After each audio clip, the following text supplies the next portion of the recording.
now we're going to install a Chameleon sensor array. Now we call it an array because there's 3 sensors, top, middle and bottom, because we're looking at the 3 layers of the root zone, and there's a 4th one, which is a temperature ID.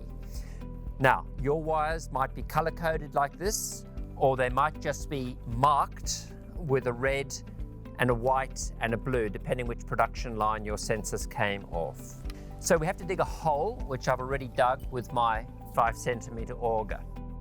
So we've got 3 sensors and we have to decide what depths we're going to put them. And I've already decided for my soil here, I'm going to put them at 20, 40 and 60 centimeters down. Before you put your sensors in the ground, it's important to wet them up. This is the Wi-Fi reader. I'm going to connect the sensors to the reader. If I press the button on the reader, it will tell me that the sensors aren't connected. And the reason for that is that they're so dry, it's as though they weren't connected. But of course, if I put them in water, they're going to soak up. So we've had the sensors in the water for a minute or 2. I'm just now going to press the black reset button on the bottom of the reader, and we'll just check that those sensors have in fact turned blue. The first thing it does is read the ID. There's a unique ID on the screen. We're going to need that later. And our sensors are now blue. So we're ready to put them in the ground. So the red sensor, whether you have a red wire or a black wire with a red marker on it, it goes to the bottom. So I've got to use my stick and poke it to the bottom of my hole.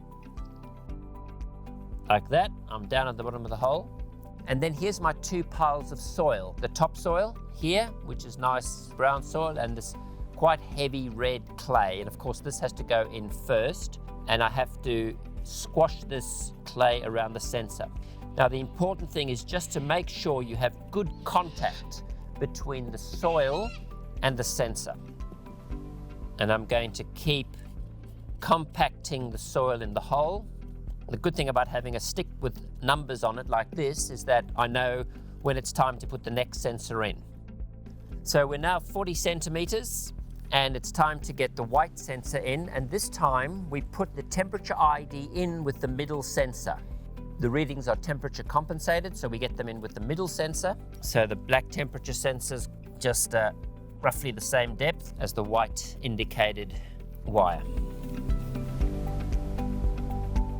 Now, I've only got 1 sensor to go. Obviously, it's easy putting in the top one because you can see what's happening when you get to the top of your hole.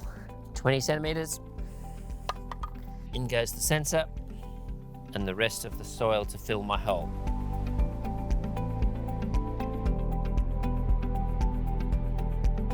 So we have our sensors in the ground, and we just need to protect our plug. I'm going to put it into a plastic bag just to stop the soil getting into it. You could put it into an old drink bottle. Any reader can read the sensor array. Doesn't matter which reader you use because the sensor array is ID chipped, and we know exactly which array this is when the data gets sent up to the cloud.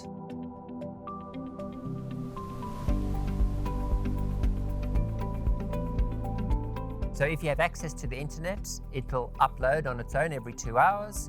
If you don't, it'll store the data, and then you can use your mobile phone to upload the data to the cloud when you're ready.